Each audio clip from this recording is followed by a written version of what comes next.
Okay, well, I'm a guy on the internet, and I'm I also a go by guy. the moniker of Liquid Oxygen on YouTube here.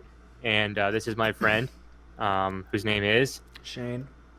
Shane. And basically, this whole podcast thing, I forget whose brainchild this was. Part of me wants to take credit for it, but I don't know if I can do that Well, justifiably. I, well, But what I I'm can I'm take, I'm the one who's always wanted everybody to kind of do a podcast thing. I'm always the one pushing it on everybody. But but today it this was this my idea. particular day it was your idea. Finally, So, finally somebody else.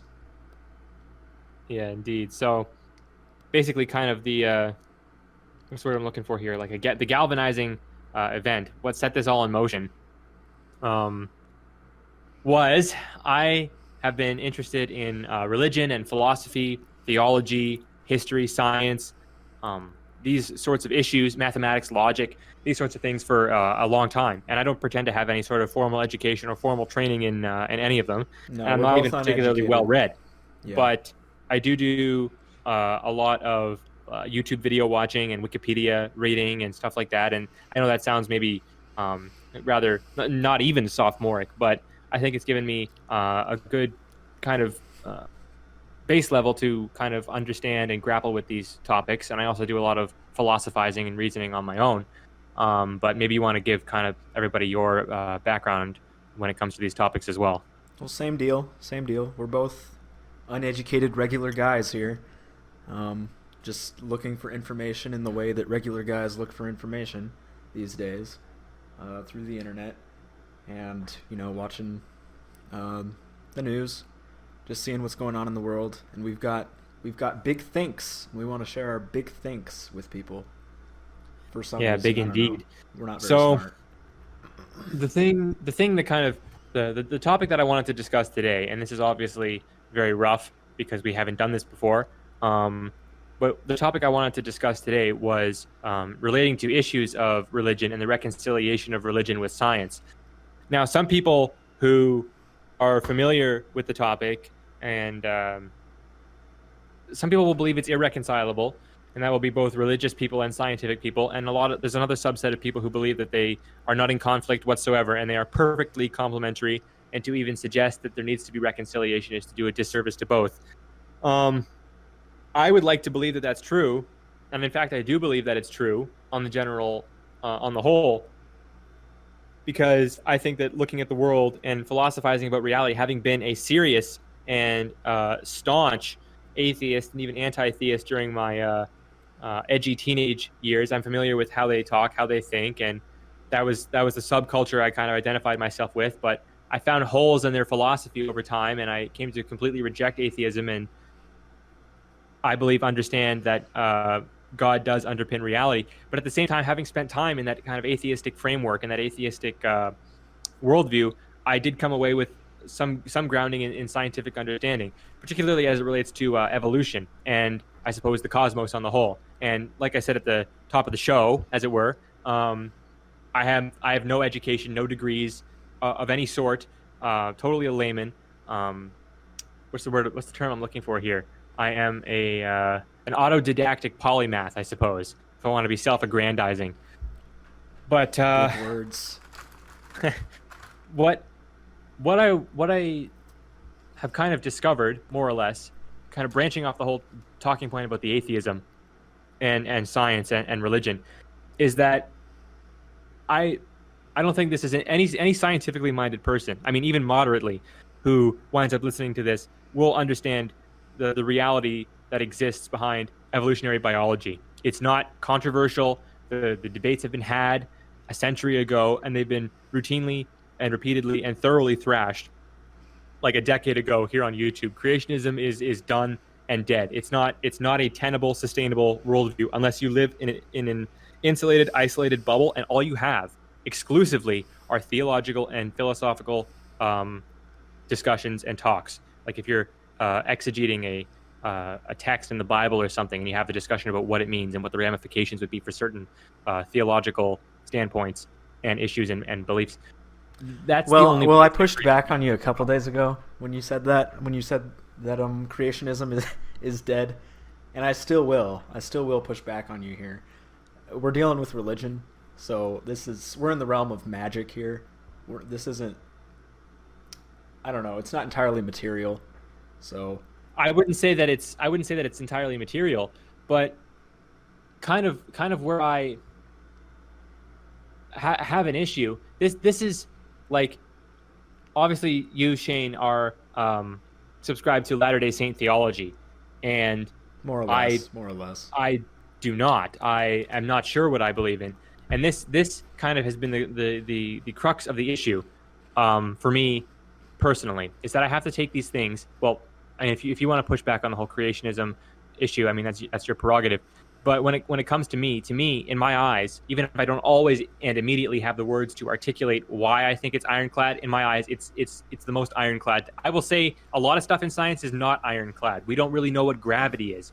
We don't really understand what it means when we talk about quantum particles having superposition. There's a lot of stuff in science that we can describe using the linguistic tools at our disposal, like literally English and also like mathematics and stuff like that. There's a lot of stuff we can describe but not really wrap our heads around. Evolutionary biology is not one of those. Those that we have, like, every mechanism in evolutionary biology more or less like 90% down. There are still a few mysteries in terms of how populations engage in certain behaviors, or how certain patterns or traits emerge in populations. We haven't figured out everything, but the general framework has more or less been settled on. And I used this example with my family the other day, because my brother believes in, I shouldn't say, I don't even like using the word believe because it has certain connotations, but he understands, maybe, and like I said, I know you may push back on this, but for the sake of moving the conversation forward, I would say he understands the reality of evolutionary biology. My father and my mother do not. They are skeptical of it. They don't really believe it, and I've wasted a lot of breath trying to convince them. And I know it's truly wasted breath, because there are some concepts that I know are not registering. It's not like I lack the. It's not like they've stumped me and I've run out of things to tell them. It's like there are concepts that I cannot seem to phrase properly so that they will be digested and processed and comprehended in their minds, so that the idea I'm trying to communicate will stick. I have a serious issue with that with them. With my brother, that's not really the case. Well, that's how it is with most people. Yeah, it is. So I kind of lost my train of thought there. But ultimately, where I'm going with this is that I have this understanding about reality, and I have this understanding about evolutionary biology, and I see the reality of the world around me. I see that this is the way that life diversifies, and this is evolution by natural selection and associated processes like sexual selection and genetic drift. These processes influence life forms on Earth, and it's the explanation for the diversity of life on Earth. And there are other things as well, like we can determine the age of the universe. And if you are interested in like historical studies and textual criticism and textual analysis, we can look at the Bible, we can look at these sorts of things, and we can compare and contrast the stories ultimately that are told in the Bible, and that they kind of emanate out of the Bible by when you exegete the text, and you form doctrines based on the text. We can compare the theology that comes out of that, or the raw literalist interpretations of the stories in the Bible, with history and science that we know more or less to be true. And we can see that the Bible is not a history book, and we can see that the Bible is not a science textbook. And that poses an issue, because the ultimate source of consternation and frustration for me is that I look around at the world, and I'm also not a materialist. I mentioned that I was an atheist prior, and I'm not anymore. Not in the slightest, not in the least. I totally believe in God, and I don't believe in some form of God that can lend itself to caricature and criticism in the way that people who make fun of people who believe in sky daddies do, right? Like that's the atheist catchphrase. You know, you believe in the flying spaghetti monster, you believe in the sky daddy, and there's this concept of sort of a father God who is a great being who's just outside the universe, but he's just kind of this constrained entity that is not fully transcendent, and in which things like logic, like the laws of mathematics and rationality and all of these things are inherently rooted in, and which all of those subjects, logic and math and those types of things, they all presume God. So I believe in a transcendent God.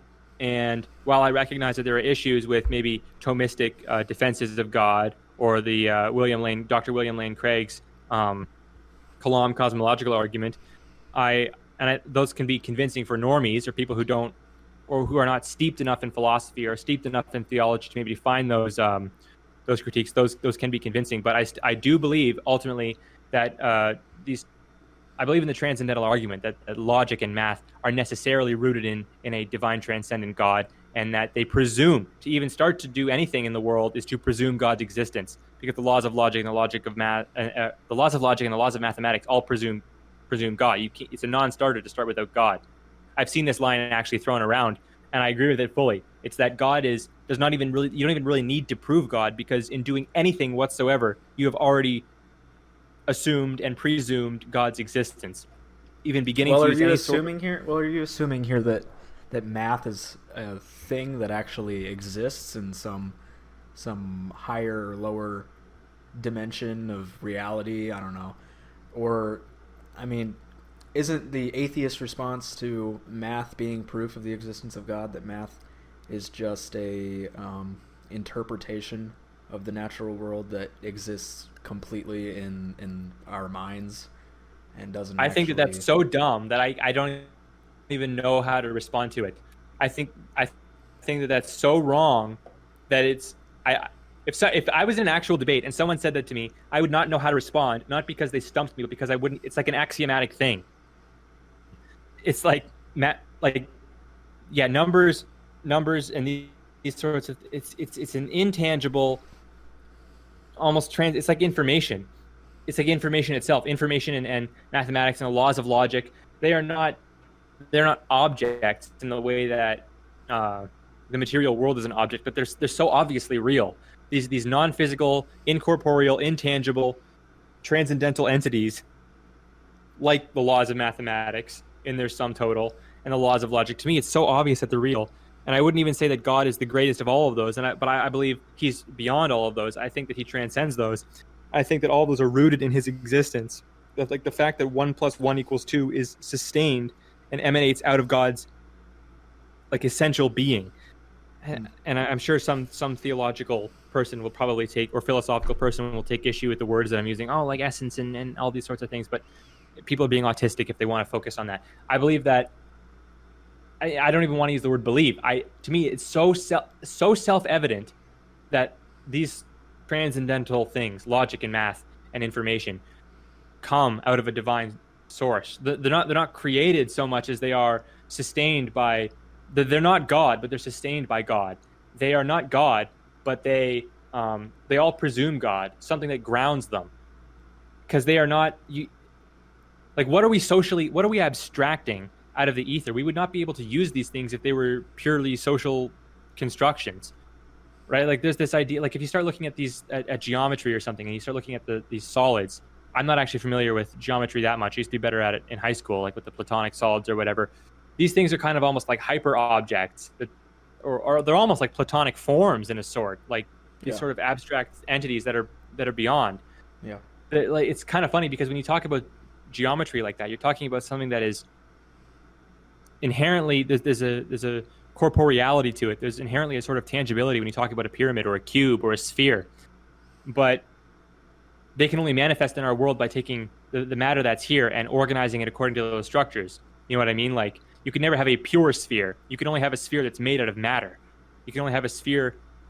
You understand what I'm getting at here? But at the same time, there is something like tangible about it. Like, it's real. You know, it's not like something, or like even numbers. Even numbers. We think of numbers functionally as being sort of like objects, but they're so beyond mere objects. So, like, I think that I think that they're obviously real, because everything would fall apart if they weren't real. Like, no culture could ever come up with, like, I hear this autism sometimes about, well, different cultures have different concepts of numbers, but it's like, at the end of the day, the ratios all wind up being the same. The relationships between numbers, however they're conceptualized, wind up being the same. Yeah. And at the end of the day, that's literally, it's just true. Mathematics is one of the things that sustains the universe and sustains reality. And I'm not arguing that mathematics is God. I'm not arguing that the laws of mathematics are God. What I'm saying is that they are inherently dependent on some essence, some being that is so outside the ability of language to describe, it can only really be summed up as God.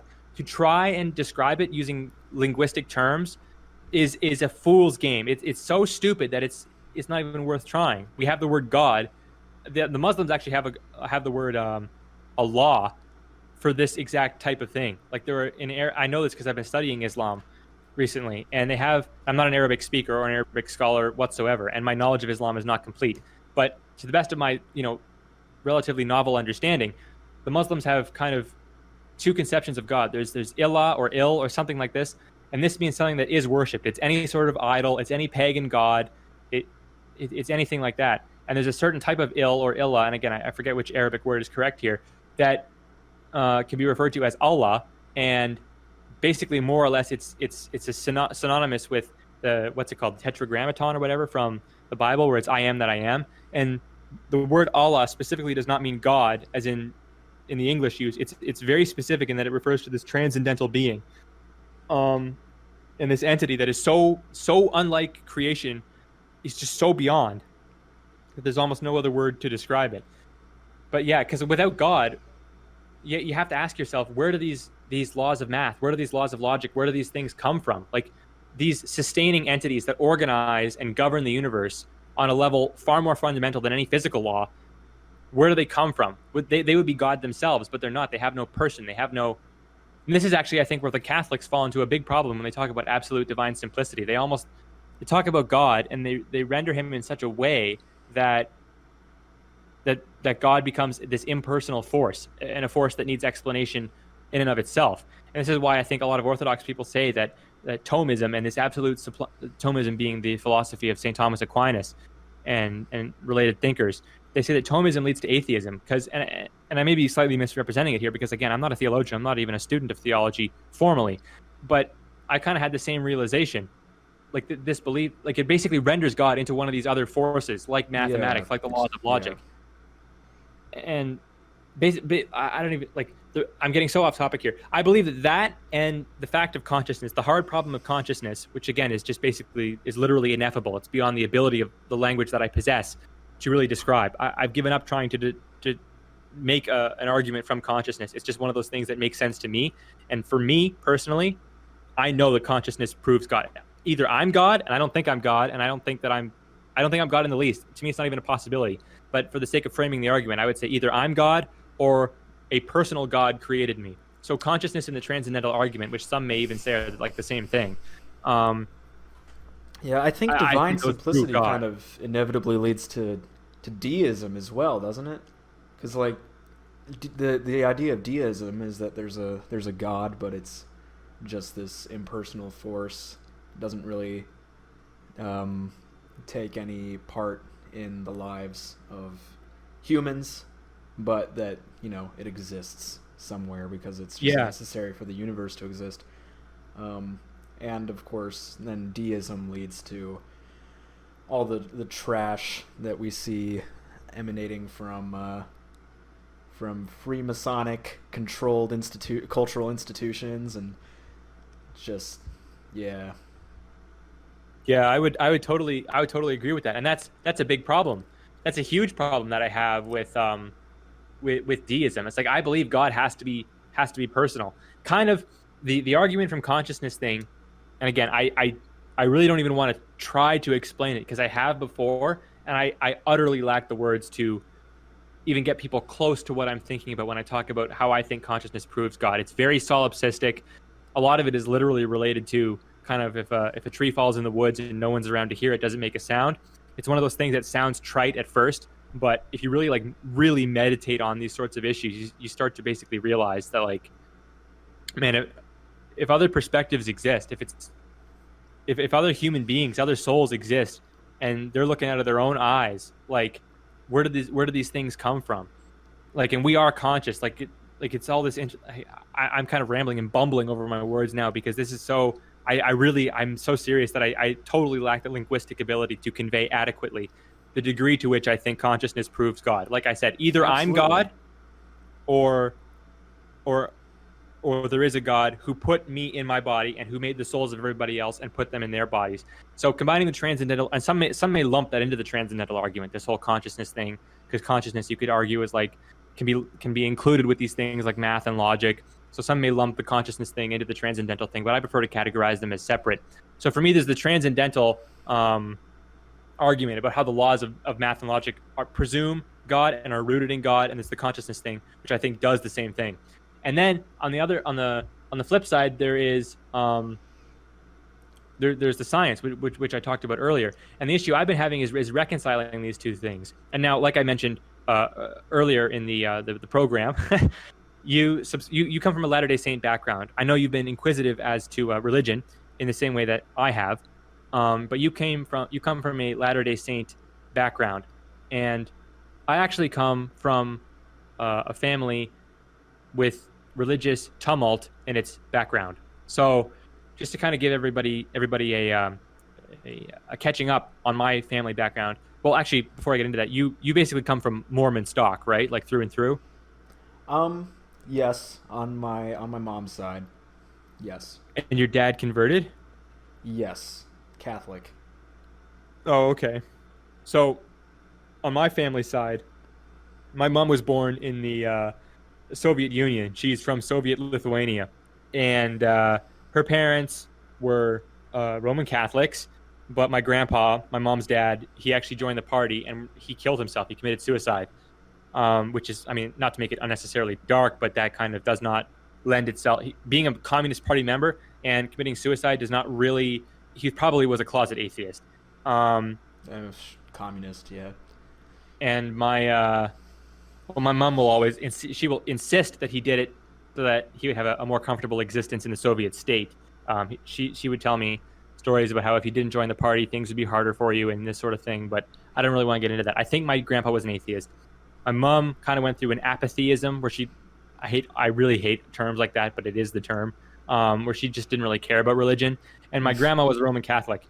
And my mom came over to Canada, and she found religion. She kind of got back in touch with God through Roman Catholicism. And on my dad's side, like my paternal descent are all good Anglican, Christians from the UK. And that was kind of where all the stock more or less came from. There's some influences back in the Middle Ages. I've done the genealogy where there's from outside England, but by and large, it's from England. And they were all Anglicans after the Anglican Church separated from Rome. And then he married my grandma, and my grandma was a good Irish Catholic. And she insisted that if she was going to marry my grandfather, he would have to convert from the Church of England to the Church of Rome. And he did so. And my dad's family were all raised Roman Catholic, and my dad went through quite a sojourn when it comes to religion. He never left Christianity, but he hopped around from Roman Catholicism into evangelical Protestantism. Before coming back to Roman Catholicism, my mother brought him back to Roman Catholicism because she came over and she saw my dad. She went to a few of these Protestant prayer meetings with my dad, and she was like, "What the hell is this?" She all she knew in Eastern Europe was Roman Catholicism, more or less, in Lithuania, and some Russian Orthodoxy. And then my dad was like, "Yeah, okay, well, I'll come back to the Catholic faith," and he really believed it for a while. He was really, I mean, seriously invested in the Catholic Church. He was obviously priests can't get married. Deacons, I think, can. But he was never a deacon. But he was on the church council, and he had these the Catholic Encyclopedia and all this stuff. It was very, very interesting to him. And he met an old friend of his who introduced him to the ideas of Eastern Orthodoxy.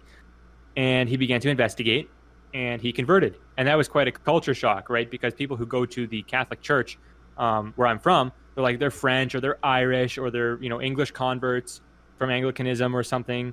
It's white people. And then the Orthodox Church.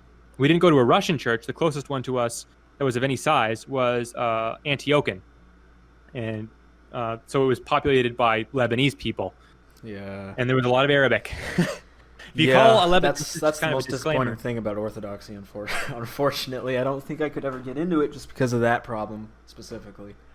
Well, I was raised so we went there maybe when we started going to the Antiochian church like a couple cities over, a couple towns over, when I was maybe like 8 or 9 years old. And so my background was still, by and large, very Well, I'd begun to have the earliest, the most formative, perhaps, of my formative years at the Roman Catholic Church, and we would occasionally go to Protestant churches because I had Protestant friends, and we would go to church on Sundays with their family, like on occasion.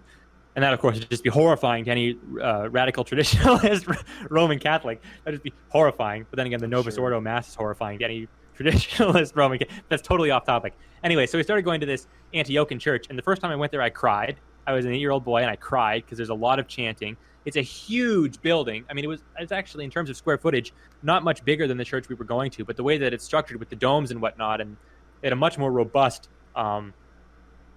chanting service. I guess this is probably a very autistic Greek name for this It type was of. spooky.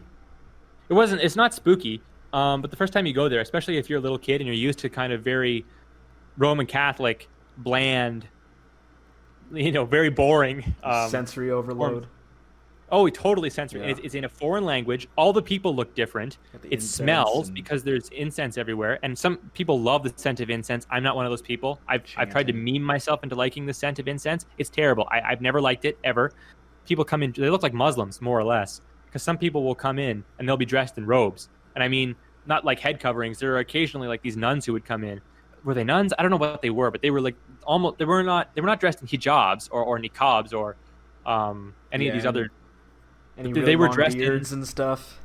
Yeah, there's a lot of beards. There's a lot of Arabic because, like, if you ever call a Lebanese person an Arab, they'll probably punch you because they like to identify themselves as being Phoenician, but really Ah, they're like Arabs. But they speak Arabic, and there's a lot of this. There's this chanting, and it's a Byzantine style thing. The artwork is different. They have these icons everywhere that have a very. I've always thought they were hideously ugly. Always, I thought they were ugly. I have to agree with that. Even when I was very interested in Orthodoxy and I was investigating, um, the paintings, and it was all just very alien, different, weird color choices, and Yeah. just Well, the not theology very behind that is Western that at it's. all. Yeah, like the theology behind that, like Orthodox people will talk shit about um, Catholic art until the cows come home. And I don't even remember the reasons why they do this, like what issues they take specifically with Catholic artwork. They don't like statues, I know that. But they actually don't even like the paintings. They take some kind of issue, and I forget what their reasons are. But if you call Orthodox icons ugly to a Well, person who is what serious, era of Catholic art are we talking about? Like like the medieval? Western, like Renaissance, Oh well, Michelangelo stuff, that stuff's great. I know it's great, but they don't like it. Suck it up. And I forget why. They have theological reasons for this. I think it has to do something with the idea of portraying. Idolatry, maybe. No, not No, that. they It's no, not they that. yeah, the Orthodox, they like, I don't know. Never mind. I think what it has to relate to is, and I could be 100% off with this, but just thinking about why they like their own icons so much. They draw the things. Actually, Orthodox people, they're so anal about this, dude. It's unbelievable. They don't like to refer to their icons as paintings, and they don't like to say that they're painting an icon. They like to say that they're writing an icon because it's supposed to be a story for illiterate people, more or less. That's kind of the theology, and maybe I got that slightly wrong, but I know that that's generally true. Is that they say that you write an icon, you don't paint it, you write it, and that it's supposed to be read like a story. And they're not to be called paintings, they're to be called icons because it's very specific nomenclature with this sort of stuff. And the idea behind the shapes and the colors and the patterns in these icons is that they're supposed to be windows into the divine, windows into heaven, what heaven will be like. They're supposed to be reminiscent of heaven. And as a kid, I used to be kind of, smart, a bit of a smart ass about that and say like, well, I don't want to go to heaven then, Yeah, like, I hope. if that's heaven, I'm terrified of that, dude. I don't It's like not the art very- style. Not very nice.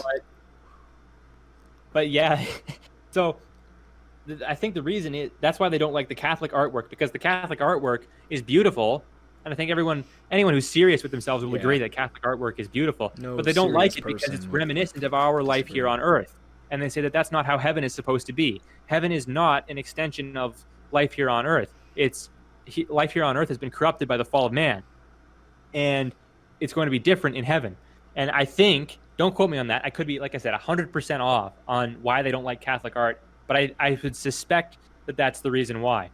But when it comes to Orthodoxy, so my dad started bringing us to this Orthodox church, and I got used to it as time went on, and I was charismated eventually. I kind of yo-yoed back and forth between my mom's church because she never converted to Orthodoxy. She associated that kind of with the Russians, and the Russians, like she associated that with the Soviets, and that's kind of her thing. But my dad converted, and I wasn't sure what I was going to do. There were periods of time where I was staunchly Orthodox, and periods of time where I was staunchly Roman Catholic, um, according to the Vatican II understanding, like not a sede vacantist or anything like that, or even SSPX or any of these recognize and resist positions. I mean, like just regular normie, Novus Ordo, Vatican II, Catholic. I went between that and I went between Orthodoxy, and I was not sure or settled what I wanted to believe in, because a whole bunch of issues. There's like the Immaculate Conception, papal infallibility versus like papal primacy and first among equals, this sort of stuff. What kind of role the Bishop of Rome should play. There's issues with the style of worship. Well, that's far less important because there's Western Rite Orthodox and there's Eastern Rite Catholic, so it's kind of convoluted. There's a whole host of issues, and I would kind of parse through them, and I would, read from my dad's library, like the writings of this one Orthodox guy named Abbe Gete, who lived like 150 years ago, writing against the Latins, and then I would read Latin responses to Orthodox critiques, and it was just convoluted and all over the place. But I had a good grounding because my dad had quite a library, and I had quite an intellectual thirst for this sort of stuff. But and through that, I actually became a staunch creationist, and I believed at the time that like the Bible was like literally true, and that people who didn't believe that the Bible was literally true, and they just believed it was a collection of theological teachings or theological um, lessons, I guess. I thought that they were heretics and they were wrong, and I believed that staunchly. And I started investigating, and I used to really enjoy debating with atheists and debating with evolutionary people. And as an intellectually honest person, I began to see that their position is basically completely steeled when it comes to the biology aspect of it. And for a time, I was convinced metaphysically as well. I kind of believed that the universe was all there was, and that there was no God. There's only nature. There was only, like, I was a materialist, and I was a scientist in the sense, in the tradition. I'm using that term very loosely here, of scientism, kind of almost a Soviet thing. I was never economically a leftist or economically a communist or anything like that ever, for a moment. Maybe when in 2014, and that didn't last long. But I was never really like a staunch. I never read the theory, and when I did, I didn't like it, and this sort of stuff. So, but from a religious perspective, I believe there was no God, and I believe that the universe kind of created itself, and that the universe itself was the necessary being. I didn't kind of have an appreciation. It was very sophomoric, very juvenile. It was high school atheism, and people were not able to adequately respond, I felt, to the challenges I would provide. And most of these people, quote unquote, were my high school teachers, and they're not professors; they're high school teachers, and my friends in high school. And I was never really convinced. And I still maintain, vestiges of my atheism in my attitudes, in the way that I look at science, and these sorts of things, and the way I treat religion. I treat it very intellectually. I don't like going to church. I don't like praying. I don't like doing those sorts of things in a very Calvinistic way. Calvinists are very much like this. It's very, very well thought out, rigid, intellectually consistent type thing. Calvinism is BS, but it's very like autistic and intellectual like this. That's all Calvinism prayer is. They have no liturgical worship. They have no ritual. Calvinism is going to church and having some smart guy, or some guy who thinks he's smart, tell you the same conclusions over and over again every Sunday. And for Calvinists, worship is literally coming to the same, it's the pleasure of coming to an intellectual realization ad nauseum, ad infinitum, over and over again. That's Calvinist worship. And that's actually very appealing to me. I don't really like liturgy. I don't really like ritual outside of observing it in a very clinical, almost anthropological sense. I like studying the ritual. I like appreciating the ritual, but participating in the ritual, I'm not partial to it. I think it's necessary. And I've had a very recent kind of string of revelations about why ritual is actually more intellectual than what people think of as being intellectual. And that's a whole barrel of autism I don't really want to open right now. Well, it's also community strengthening. I won't pretend it is also community strengthening. Really know. Well, I don't really have a philosophical position, really, not a well thought out one, anyways, on the purpose of ritual or how valuable it is. But for me, it's just like I perform the LDS rituals, and I notice that my life is different when I do than it is when I don't. But that's anecdotal. It's totally a faith-based position. I can't back that up really with anything. And that's where you and me differ on the religious question. Is I'm just less concerned about. Uh, Maybe you'll probably push back on me here, but I'm less concerned about um, the material, I suppose. Um, Being able to back my faith up with hard facts, um, because I do accept that much of the universe is it's magic. It's there's less of a material um, grounding for reality than we want to believe. Well, this is taking me a very long time to actually get to the topics that I wanted to talk about today. But this is how I am. I'm very autistic, rambly, tangential. That's just the textbook me. Textbook. But but ultimately, I'm trying to figure out how to even get on topic. This is the newest challenge that I'm facing here. So basically, there's this issue that I have. I believe in God, and then I think I was explaining why I became an atheist and why I came back to religion. Um, and I did because of the arguments I provided earlier. But my time as an atheist, what I spent with that is that I learned certain things about the universe, and I got an appreciation for certain things about the universe. And I don't really want to spend too much time on the cosmic things. I don't want to spend a lot of time on the early universe. I don't want to spend a lot of time on, what the universe is expanding into, these questions of grand and all-encompassing cosmic scale. And I don't want to get into quantum issues. I don't want to talk about string theory. I don't want to talk about point particles. I don't want to talk about atoms and any of that stuff. That's not what I'm talking about here. I want to talk about quantum physics. I want to talk about biology, and this is kind of where it is an issue, right? Because any Orthodox person, any serious Orthodox person who has listened, who has tolerated our babble for this long, is probably thinking when I mentioned about the Bible, about how people who treat it as a science book and not a tome of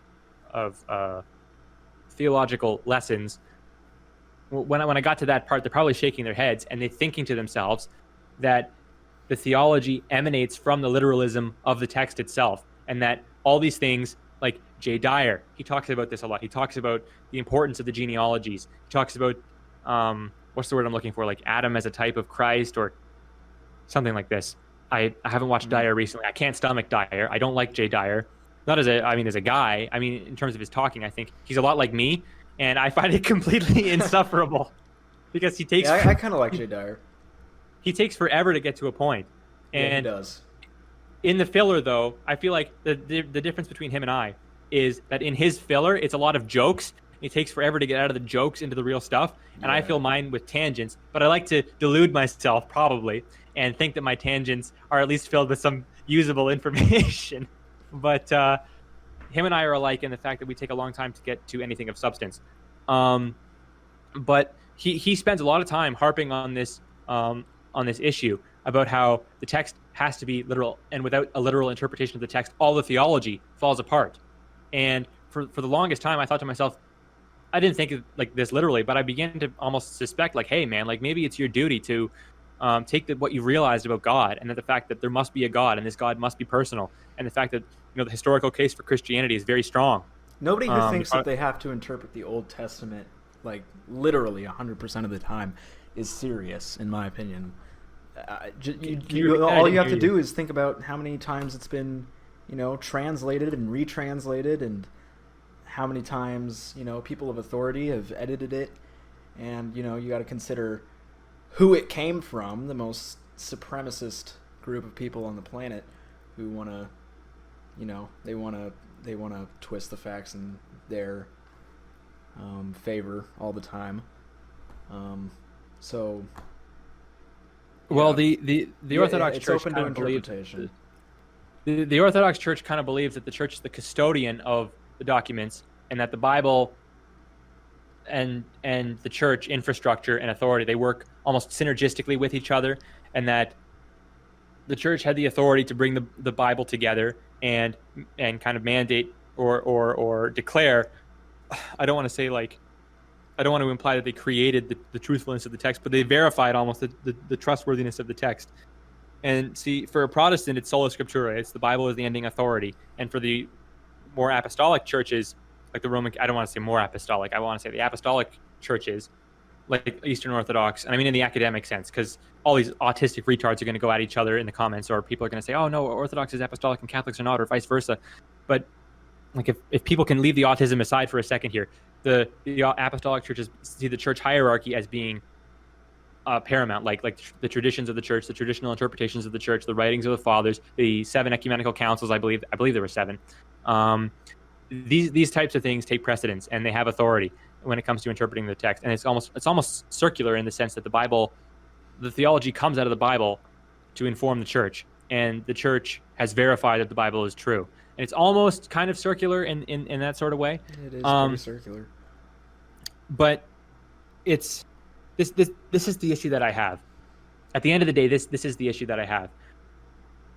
Is that I believe in a God, not in something that can be parodied or caricatured in Sky Daddy terminology, which is what I believe Thomism lends itself to atheism, and William Lane Craig's Kalam cosmological argument, which he got from the Muslims, I believe that lends itself to these Sky Daddy caricatures. I don't believe in a God like that. I believe in a transcendental God. I've consumed enough of Father Seraphim Rose. I've consumed enough of Jay Dyer. I've consumed enough of the Philokalia and Orthodox dogmatic theology and John Meyendorff's writings. I've consumed all this stuff from my father's library to understand that, and I've looked at also the historical stuff and Orthodox arguments against Protestantism and sola fide, sola scriptura, sola gratia, all these types of things. I've looked at the Orthodox rebuttals to the papal claims. I've looked at the issues surrounding the Council of Chalcedon. I've looked at the issues, the way that the Orthodox have dealt with the Nestorians. All of these things. This is my heritage, and I believe firmly, and I know you have a Latter-day Saint background. I seriously don't mean to be offensive. I literally just mean it in the sense that I don't find Joseph Smith's claims for revelation convincing. I think that there's a lot of good stuff that's easy to digest and doesn't lend itself to philosophical issues and philosophical problems. I've said this before. I've said that a lot of Roman Catholic and Eastern Orthodox thinking, a lot of their philosophy is actually generated. They're these tendrils that are thrown out of the core theological beliefs, because there are so many things that require such a huge galaxy brain to try and reconcile, that you get these autistic, damn it, I forget the name of Thomas Aquinas' work, Summa Theologica or something like that. You need works like that to reconcile a lot of these issues. Latter-day Saint theology is very easy to digest, and I don't mean that in a way that trivializes it. I mean, it's actually very appealing in that sense, because it doesn't really seem to have a lot of issues. Now, when I get into the issues of... Well, I've said this before. It's a young religion. I'm sure in the coming hundreds of years, it'll get as autistic and philosophical and theologically rigorous as the Catholic and Orthodox churches. But it is still simple.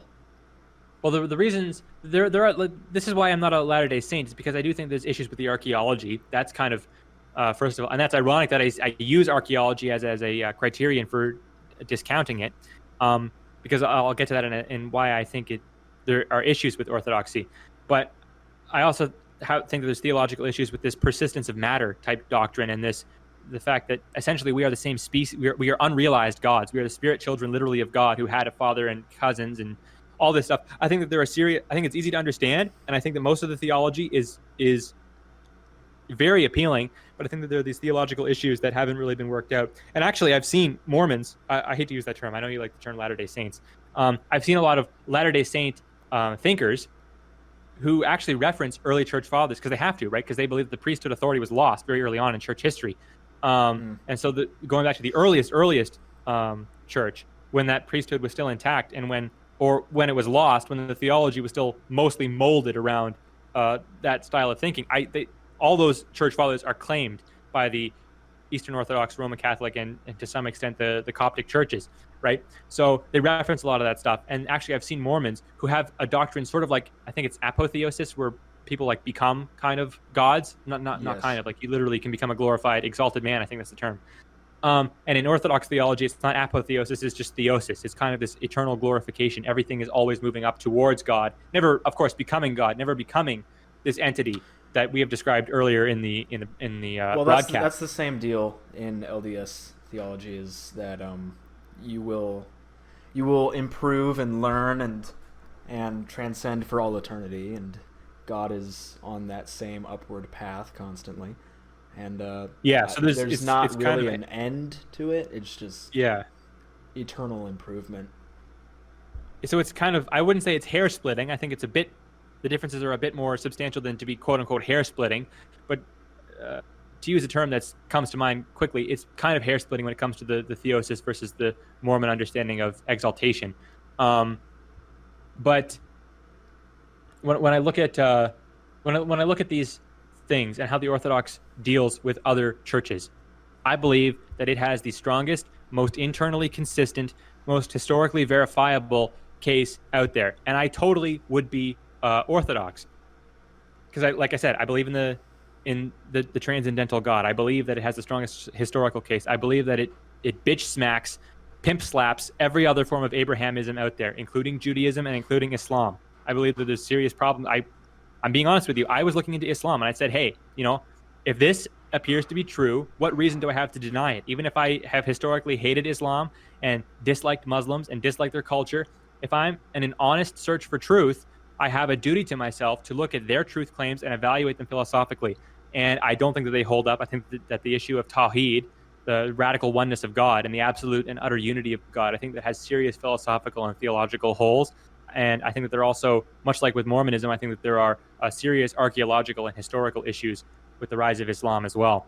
Um, and that's why I'm not a Muslim. So I think that Orthodox Christianity has the best case, most internally consistent, and it owns every other type of religion out there. And now this is where it all falls apart.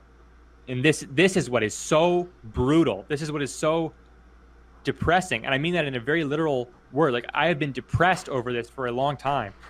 And I don't want it to almost sound masturbatory in the sense that, like, oh, my brain is so big. If only I'm too smart for the world. I don't want it to be like this. I want someone to come and prove to me that something is not. I want someone to show me where my thinking is wrong. In fact, I would be desperate for that because I'm looking for theological grounding in my life.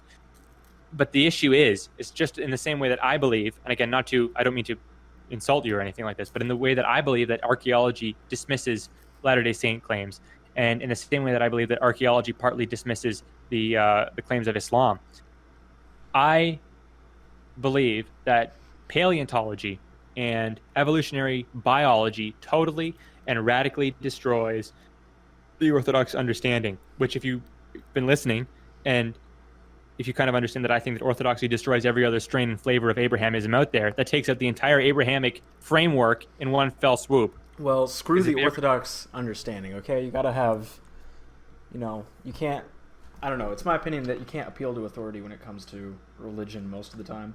You really gotta interpret this stuff for yourself. No, but what I mean is, if you start with Abrahamic and Christian prior assumptions about the nature of God, about the nature of Jesus, about the Bible, and you look at the historical record and you look at the theology, and again, I can't litigate this here in this is going to be a very long podcast as it is, but I can't litigate all of that here in this time frame. But I believe that if you look into it, I think that the Orthodox case is very. Anyway, I'm speaking only from personal experience. I think that it's the strongest case. But then, so from my perspective, because I'm just telling you how I've been convinced and in what direction, theologically speaking, I've been convinced. But then if you take one pin, that pin of evolution, and you deflate the balloon, because Orthodox theology is built, as I mentioned earlier, it's built on the literal interpretation of the Bible. It's built on the Genesis story. It's built on Noah. It's built on the Garden of Eden. It's built foundationally on these things and on these structures and on these stories. These are immensely important and informative to Orthodox theology, and there's no divorcing it. A lot of people will try. The Orthodox Church, I think it was the Bishop of Constantinople who may have said this maybe like 10 or 15 years ago. They lent their support to evolutionary biology, and I said, oh, great, there's no issue, there's no problem. But recently there's been a pushback because Orthodoxy is not as centralized as Roman Catholicism. It doesn't have like this.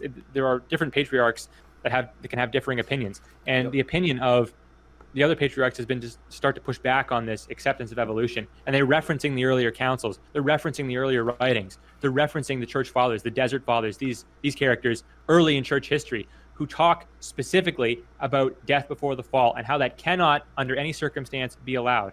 And they're going to the texts, and they're going to, I think it's in Romans or something, about how they talk how original sin of man, the purported original sin of man from the purported Garden of Eden, branched out and had these cosmic, overarching effects on everything in reality, and that there can be no understanding where death existed in any way, shape, or form before the fall.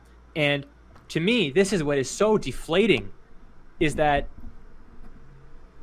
they don't, in making these claims, they're illustrating the fact that they don't understand what biological life is, and they don't understand what biological death is. These things, they're treating them almost as if they're these forces or these aspects of reality that they're just not. Life is akin to wetness, the wetness of water, in the sense that it's an emergent property from lower forms. I don't mean lower in the sense of less complicated forms, I guess is another way to phrase it, right? Like, I got this from Luke Smith's channel. He used this example of wetness as an emergent property. So water molecules, H2O, 2 parts hydrogen, 1 part oxygen, those molecules are not wet in and of themselves. But when they come together and they form water in an appreciable way on the scale of our bodies, and something becomes saturated and soaked in that water, we would describe it as being wet, despite the fact that the particles themselves are not wet. Biological life is, in the same way, it is an emergent property of lower chemical structures. There is no vital force or odic force, as it was sometimes called. There is no animating energy in life forms as we know them. And this is something I haven't watched a lot of debates on the issue. Well, this but would be easily cleared up by interpreting it as, spiritual death. But as I know. Before, Trust me, they don't accept that interpretation, which is they don't. absurd. They refuse to accept. They scoff at that interpretation. Like, if you watch Jay Dyer's stuff on the issue, actually, this is what spawned this conversation in the first place. I was watching a video. It's titled "Death Before the Fall: 2 Perspectives." Jay Dyer, William Lane Craig, and it's from a channel called. Let me just see it here. In situm verbum. My Latin is terrible, but basically Jay Dyer kind of illustrates. He scoffs. This is another thing I don't like about Jay Dyer. He's not a charitable individual. He really seems to relish in mocking philosophers who are outside the Christian framework, and he really seems to enjoy mocking people who haven't come to the same conclusions as him. He did absolutely demolish that Muslim guy that he debated a couple months ago. But No, I know, but I mean, like, when he talks about the Greek philosophers, for example, when he talks about Thomists, for example, he doesn't treat them with respect. I feel he snickers at them, and I don't appreciate that. Like, even if they're wrong and you can demonstrate that they're wrong, he doesn't have a charitable. He wouldn't be a good educator, I don't think. He doesn't have a charitable attitude. He enjoys calling people retards in debates, and I'm really not like that. I don't think it's professional. I don't think it's good. But that's fine. I like it. But I guess it's just a matter of perspective. But the thing where I'm going with this is that Jay Dyer and people in his understanding and his tradition outright and explicitly reject. I think even he referenced church fathers who say this as well. They explicitly reject the notion that there was death before the fall and that animals were created in their current form. That's a strain from the Summa, I believe, from St. Thomas Aquinas in the Roman Catholic tradition, is that animals were created in their current form, that there was death before the fall. But in doing so, they fundamentally misunderstand literally what life is. Life on that level is an emergent property. And this is why it's so hard to actually, if I was ever in a debate with Jay Dyer, I would, because he likes to do this, he likes to ram things down people's throats and then just move on. But I would not move on from this one topic. I would get him to define what life is. It's very telling that any professional biologist does not walk away with the conclusions that he comes to. The only people who have issues with evolutionary biology they're always philosophy people, theologians, mathematicians, and there may be elements of evolutionary biology, mechanisms by which organisms are selected and by which genes become predominant in an area that are literally beyond our ability to model, for our brains to grasp, for our language to describe. There's no reason that it has to be the case that every macro trend in the biological world should be mappable onto some system comprehensible by our minds and expressible in our language. There's no reason that that has to be true. And it's very telling that the only people who have these issues are the philosophers, the theologians, the mathematicians, the logicians, the rhetors, these types of people. And they come out and they talk about these issues, and they don't understand that they're using the limited understanding of logic and mathematics and these types of things that they have to try and discredit something which may be fundamentally ineffable and inexpressible existences in the biological world. But any serious biologist who does this sort of stuff, or paleontologist or anthropologist, they understand the biological reality, and there's no getting around it. There simply is not. Anybody trained in biology or who even has a layman's understanding above an 11th grade level of biology, and I mean a really understanding, not that they went through a course and their teacher rubber stamped something. I mean, if they have a real understanding of what it is on a fundamental level, they will see that evolution is inescapably true.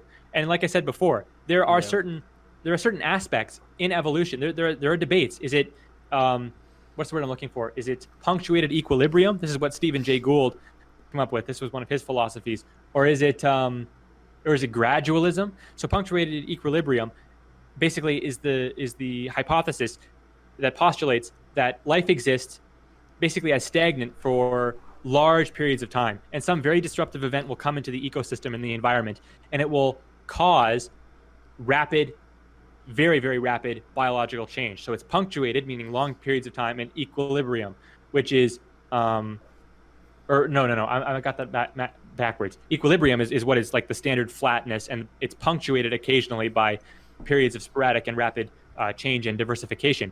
There's also gradualism. And gradualism is the understanding that life is always changing, but at a very slow pace. And there's a debate about, to what extent each is true. And where I fall is somewhere in the middle. There's a kind of a reconciliatory middle ground, which is known as punctuated gradualism, which basically says that, things are always gradually changing through genetic drift and slow environmental pressures and sexual selection and these types of things. Yeah, but occasionally you have like disasters or something. Yeah, exactly. Or changes to happen quicker. Exactly. Or instances of gene flow, occasions or events where there's significant gene flow, like when Neanderthals and humans started intermixing. This would be a perfect example of that sort of thing. And there's also these other concepts like the hopeful monster, for example, someone that's born with a mutation that would come out as monstrous. This was actually laughed out of the classrooms when the person who came up with this first postulated it, but there's no inherent reason it has to be untrue. This idea that something could be so born with so many genetic mutations just as a sheer fluke, sheer chance, but it's called hopeful, the hopeful monster, because maybe it just so happens to be adequately capable of surviving in its new environment. So there are all sorts of mechanisms. Evolution is not like one thing. It's evolution by natural selection, but there's also a whole bunch of other different ways that it can happen in different caveats and these types of things. But the issue that the Orthodox have is that they fundamentally and crucially misunderstand what life is. Because at the very basic level, we are made of atoms.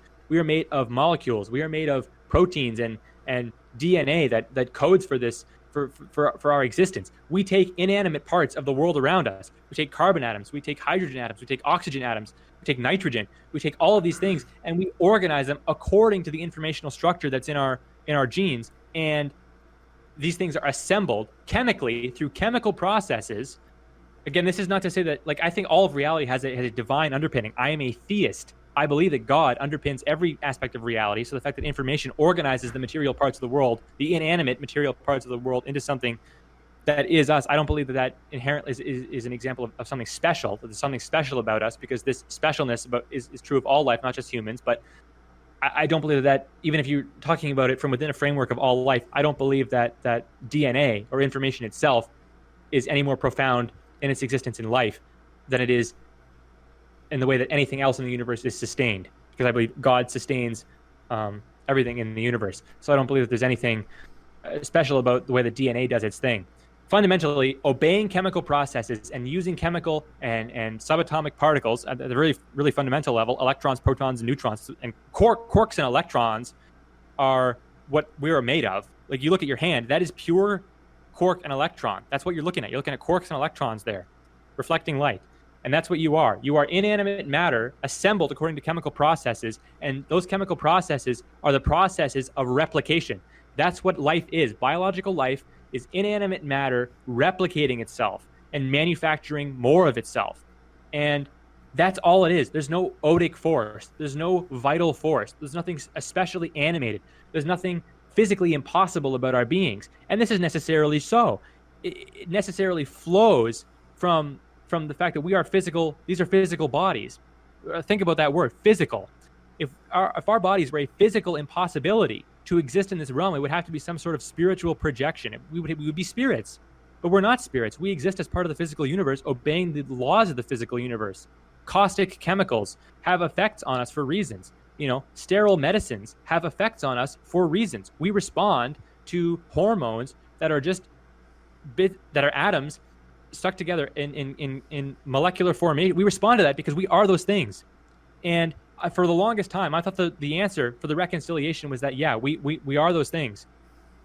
And that God, what was referred to by the soul, the breath of life, consciousness, these sorts of terms, I thought that was the imbuing of consciousness, putting consciousness into our meat suits, for lack of a better term. And not that we need to escape these meat suits or that the meat suits are inherently bad. That's kind of a Gnostic idea. I think that they're inherently good. God created and said it was good. These things are good, but they are physical, and they are animated by the presence of a soul in them. But they're not radically distinct from anything else around them in the world, right? And all death is the cessation of a chemical process. It's the cessation of the chemical replication. It's like, look at robots, for example. If you take a fundamental, on a very small level, if you take some kind of RNA thing that replicates itself, or some kind of DNA thing and replicates itself, and yeah, I don't want to get into an argument with people in the comment section about autism, about does life start at conception, any of that. I'm talking about something non-human, something purely chemical, and some kind of a soup, for lack of a better term. And it's replicating itself, and it's obeying these chemical processes. And you cause a halt to that replication. You cause a halt to that generation of new bits of particle. Is that a moral? Is that a morally charged action? Have you taken a moral stand? Is that something that could be described as emanating from the fall? Right? Like, if you want to make that argument, fundamentally the laws of chemistry would have to have been so utterly and so radically different that they wouldn't resemble anything in the world. It wouldn't even be the world as we know it. It would be so. You're arguing. If you want to make that case, you're arguing that sin has creative powers beyond anything that we can understand, and that's just absurd. It's literally nonsensical. And to prove this, to really highlight this, people can't imagine a world in which God would create animal pain and animal suffering. And this is going to sound controversial, I know. And this is exactly the point I want to highlight. Precisely the point that I want to highlight. There are robotics companies that will manufacture robots, and like Boston Dynamics or whatever, and they can give it a humanoid face. They can give it some kind of an animalistic structure where it's tetrapodal or quadrupedal, something like that. And people can abuse these. See, I even mixed up the word there. They can abuse these robots. People will have a very emotionally charged reaction and response to this thing. But really, that's a moral thing. It's not alive, right? It's a robot. If you take a robot that looks like a human and you smash it apart, that is not a morally charged thing. And the question then becomes, well, what makes killing a human a morally charged issue? And I would, of course, argue that it's the presence of the soul in the meat suit. Because on a fundamental level, although the atoms and the structure of the atoms may be different, maybe more metal compounds in the robot and more carbon compounds in us, fundamentally, these atoms are just assemblances of protons and neutrons and electrons, quarks and leptons, these types of things. And they're just organized in different ways, right? And so when you break a robot and you break an animal body, which is basically just what we call an animal, it's just another form of robot, a naturally occurring robot, a carbon robot. We don't think of it in that way. We don't think of it in those terms. But fundamentally, on an atomic level, that's what they are. They're replicatory structures. They are structures that mimic a form, almost a platonic form of the animal.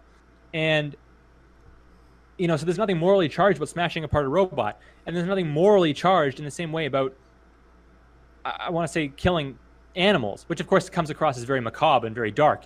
And I want to make it very clear that I don't believe that people should just go around killing animals, because I believe that there's something else going on, but for the sake of argument, I think that it becomes clear. If you look at the large animals, elephants and whales, that people get really upset about when they're abused, and you look at large robots, people also get upset about when they're abused, and you start breaking it down into smaller and smaller things, and you get closer and closer to just the atoms, right? Like no one cares about squash. I was trying to squash a spider that was walking around on my deck on my desk because I'm recording this.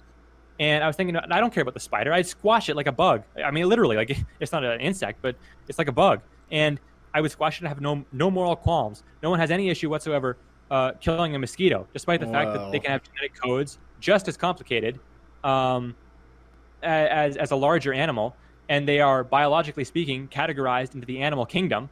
Like, but and if you take a small robot and you break a robot, like people have less and less emotional involvement as a general rule, the smaller and smaller something is. That's true even on a human scale. Like people will make all sorts of, I don't believe in abortion at all. I think abortion is murder in every case from the moment of conception. And I do believe that. I honestly do. I do believe that. But people, even religious people, will make exceptions when it comes to rape and incest that I don't think should be made, but they do. Even religious people.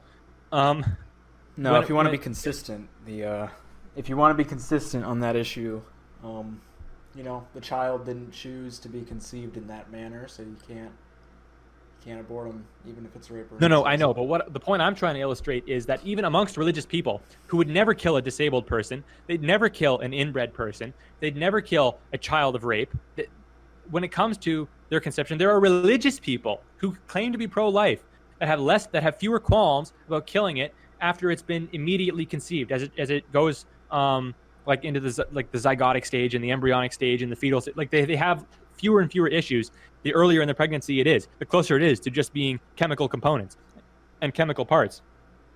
And when you really get down to it, something made of organic compounds, some sequence of DNA, if you rip that apart with nanomachines at that level, is that really a morally charged thing compared to if you take nanobots that replicate each other and you halt their programming, you halt the ultimate chemical processes that they're using as substrates for their manufacture of more nanobots. Like you see that we're narrowing in here, that on a fundamental level they are one and the same thing. And to me, the issue has always been spiritual death. But the Orthodox, they don't see it, and I can't litigate it to the point where I can't give you all the theology right now. I can't regurgitate it all right now. But they see biological death as being inseparable from physical death, and we know, I mean, just from the evidence that their case just falls apart. We literally just have too many fossils, and people get into all these autistic debates about like science is it reliable, and it's just like this and this. So I kind of said my piece about the issue with life and death, and it's a fundamental misunderstanding of what life is. And this is just to kind of go back to it for 1 second, because I want to really wrap something up. If I was ever debating Jay Dyer, I would insist that he define what life is, because that's the biologists of the world would want to speak to him if he was able to do that. And that's an incredibly important thing for him to be able to do if he wants to claim that there was no biological death before the fall. Because in order to talk about what's dying, he has to be able to talk about what's alive. And so he has to answer the question of if viruses are alive, or when life starts from. Sure. I think people have. I think anybody listening has grasped what has kind of digested that. And there's one kind of final thing I want to mention as well, is that sometimes I'm trying to play devil's advocate a little bit, or I guess angel's advocate in this case, because we're talking about a pro-theist position, the Orthodox position, right? People, if they want to argue, the only out I could possibly think of for this sort of thing is arguing then, therefore, that there was not a dichotomy between the living and the inanimate in the pre-fall world, which again we know didn't exist from linguistics, from archaeology, from biology.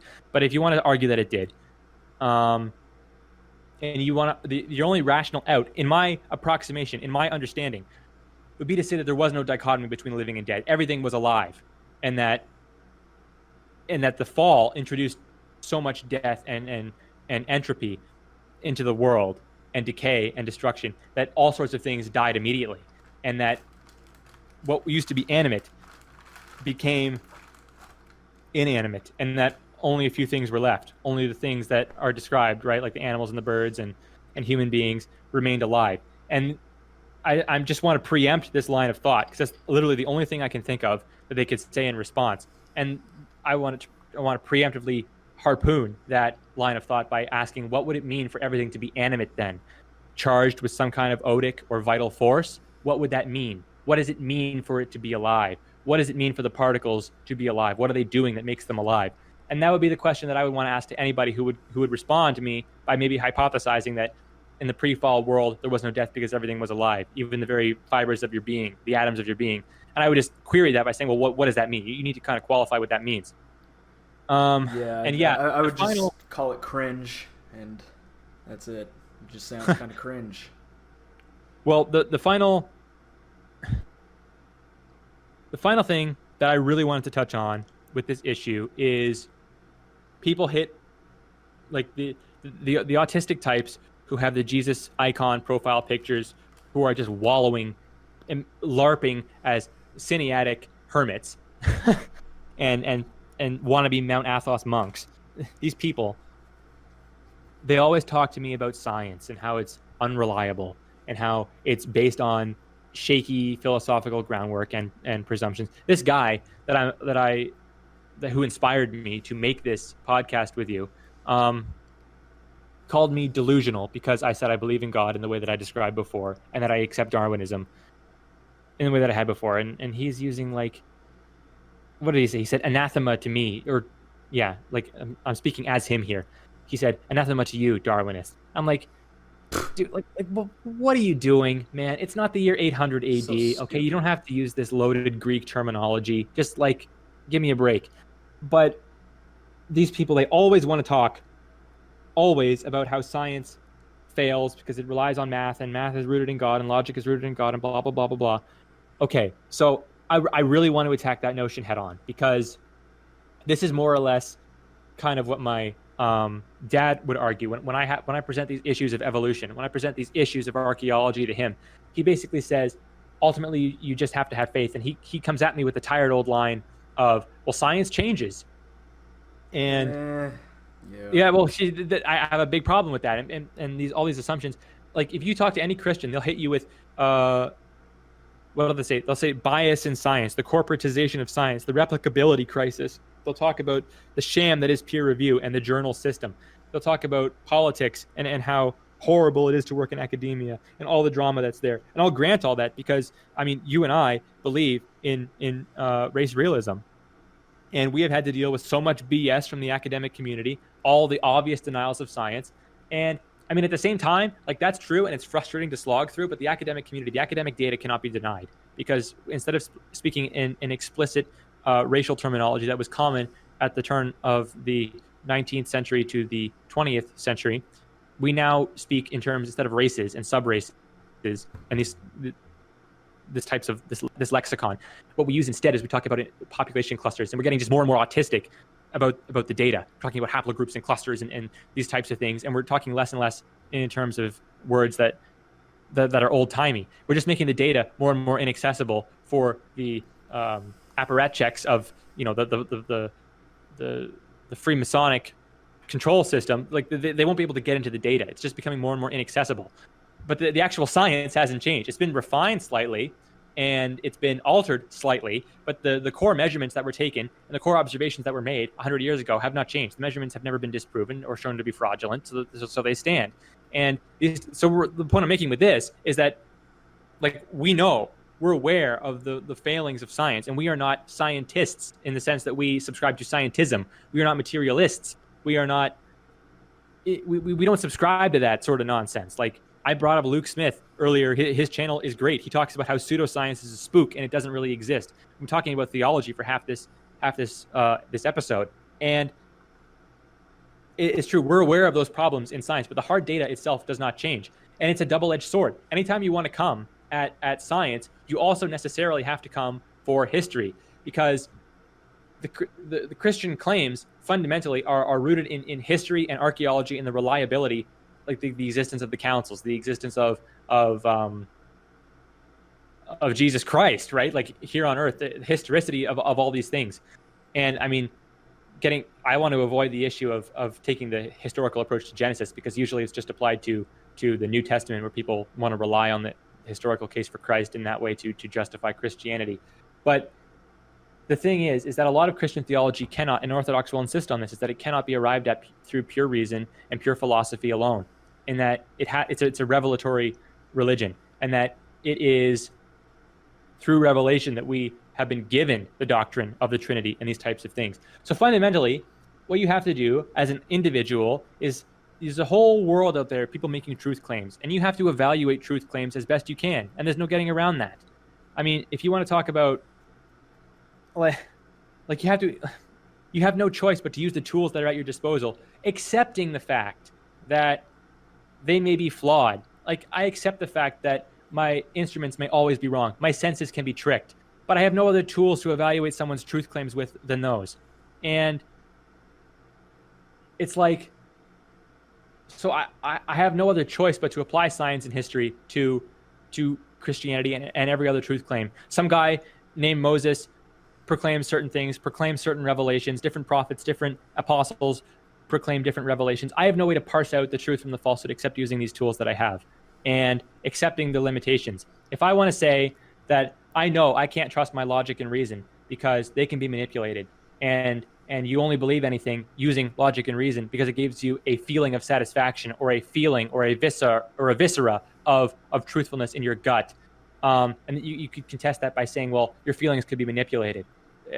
If I could put electrodes in your brain and make you feel warm and fuzzy about communist talking points, you would think that would be logical. It's like, okay, but I have to move past that at some point if I'm going to go anywhere, because otherwise I'm just going to disassociate and detach from any sort of critical thinking. And it's ironic because it's so circular. You're using your logic and reason to argue why logic and reason cannot be relied upon. So at some point you just have to get past that. You have to muscle past that, or you're literally never going to get anywhere. It's literally axiomatic that you have to accept that, as flawed as logic and reason may be, and as circular as even that part of the statement is, those are the only tools you have to rely on. That's it in evaluating someone's truth claims, in evaluating someone's claims of divine revelation. So when it comes to science, it's part of the tool set, and you accept the limitations of science and the fact that things sometimes change, but they never change insofar so radically so as to fundamentally alter what we already know. Usually, if it's a perspective shift, what kind of set the initial perspective doesn't change itself. And I used the examples before of the stars, not in this conversation, but in personal. Typically, what religious people will do when they want to dismiss evolution, and we say, oh, it's a cornerstone foundation of modern biology, it's a cornerstone foundation of modern science. What they want to say is, yeah, well, this is one that I've come across most personally.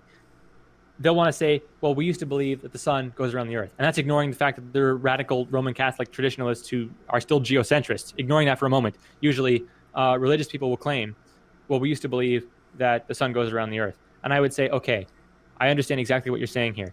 But in that paradigm shift, the shift from geocentrism to heliocentrism, what happened was that we were making observations that the stars were moving. And the geocentric model, the Ptolemaic model, accounted that movement of those stars exceptionally well. We realized later on, making further observations, that model was incorrect, but it had predictive power. And it was never, when there was a shift over from geocentrism to heliocentrism, what didn't change was the fact that the stars in the sky appear to be moving. Regardless of whether we're moving or things move around us, the stars in the sky appear to move. And in the same way, when it comes to biology, the question, if it was evolution as we understand it versus not evolution, what would need to be explained is the fact that life forms are related and they're changing. That's what needs to be explained. What doesn't change is the fact that life is changing. What doesn't change is the fact that things are related. In the same way that in the geocentric to heliocentric, the stars are moving, in biology, life is changing. And a similar and analogous paradigm shift would not be that things don't change and things don't evolve, or that evolution has a limit, which is totally artificial and creationists can't substantiate and can't back up. A similar and analogous paradigm shift would be that it would be by some mechanism other than by natural selection, and its kin, other than natural selection, gene flow, natural selection. What's the word I'm looking for here?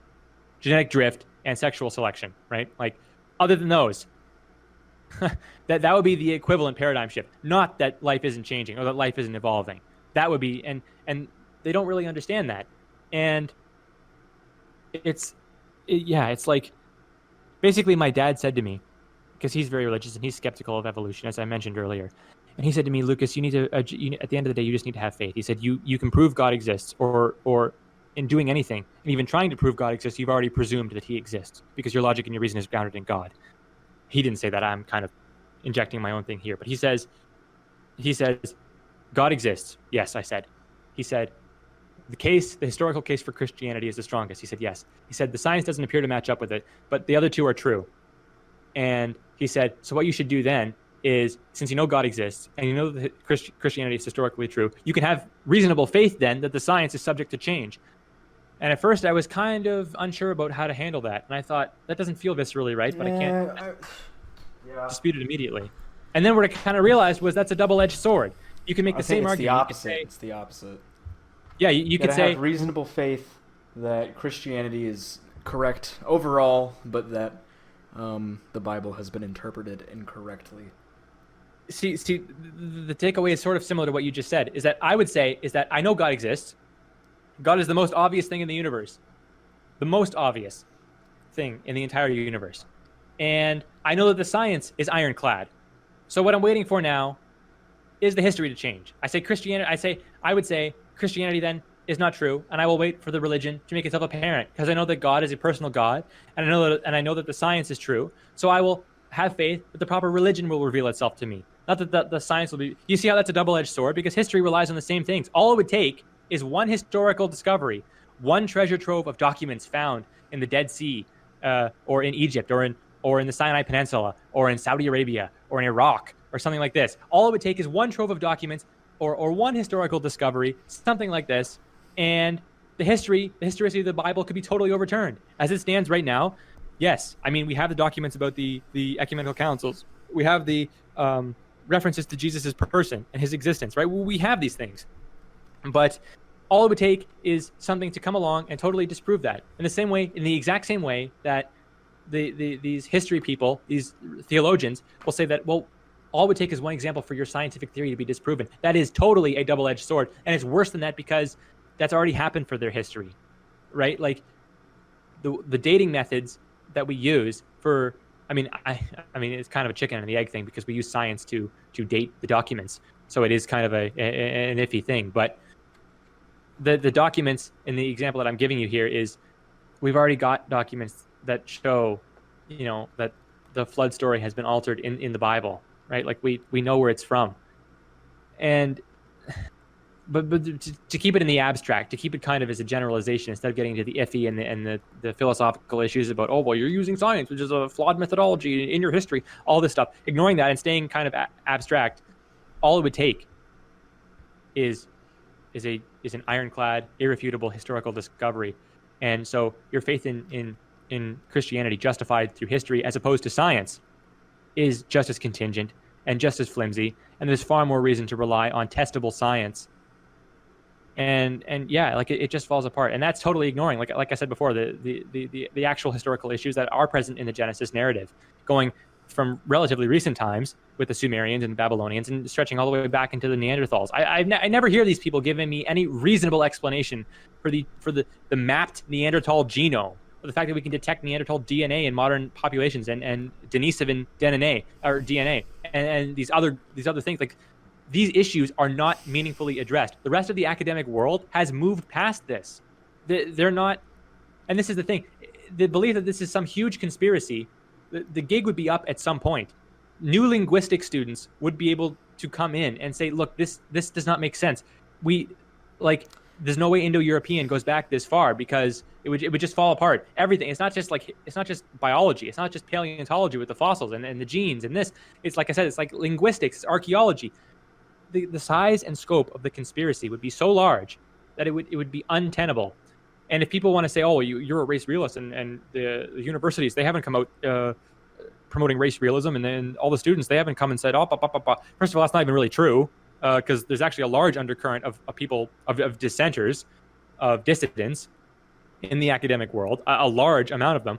But even for the ones that are not really conscious of it, they're just finding ways to adapt. Like I said, they don't use outdated terminology. They talk in population clusters now. They talk in haplogroups. They talk in these sorts of things. So, did I lose you? You still there? Uh-oh. Hold on, guys. Let me try to get in contact with him. I'll try to edit this out.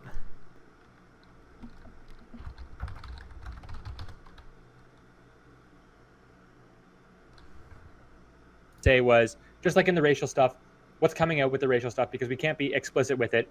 There are dissidents, and we're coming up with analogous terminology. We're coming up with terminology to replace the old terminology, but which functionally are analogs. They mean the same thing. Population clusters and haplogroups and these types of things. There would inevitably be the same dissenters and the same relationship of analogous terms arising if the biblical narrative was just being suppressed by an academic conspiracy, because the position would be untenable and they would have no other out than to do so in the same way that it's been doing so with the racial stuff. And that's that. And that's all I have to say. If it was true, it would be dissenters and there would be analogous terms to accommodate the biblical reality that had been in front of our eyes the entire time. All right. So, epic BTFOing of creationism. That's definitely... And atheism. And Yep, atheism. and atheism. We've BTFO'd creationism from a Christian point of view, more or less. And that's why I don't know what to believe in. Yeah. That's why I'm theologically unmoored. That's kind of the 3 hour or however long it's been. That's why I'm unmoored. An hour and a half. If you want to keep going, we can change the subject and talk about something else. No, I think that's good for today. Okay. Yeah. I just hope it was all recorded. Yeah. All right. Are you going to be making anything on your own? Like, is there somewhere that you would like people to find you? Because I'm definitely going to plug my stuff. I'm content on this channel. Right. I'm not really a content creator. I had flirted with the idea before. I was working on video scripts for issues relating to like race, because racial anthropology has been a recent interest of mine. But no, I don't really have the time or actually much of the interest to be a content creator. I prefer to kind of shoot the shit this way and talk this way. And I'm just looking forward to doing the next episode. Obviously, as time goes on, we're probably going to get more streamlined and more professional. It's going to be less uhs and oohs and ums. But for a first episode, I'm very satisfied with where we got and what we talked about. And everyone can find us on this channel. That's true. And everybody can find the rest of my stuff on... I gotta check the URL, actually, because I don't know if there's a "the" in it. But, let's see. NationalFuturist.com. That's where you can find me. And the National Futurist on Facebook. So... And we will surely have more conversations in the future. Not always about religion. We'll go all over the place, and we'll talk about other things as well, I'm sure. But I don't know when we're going to do the next one. Could be soon, could be not. We'll see. So keep your eyes open. Keep on the lookout for us. I think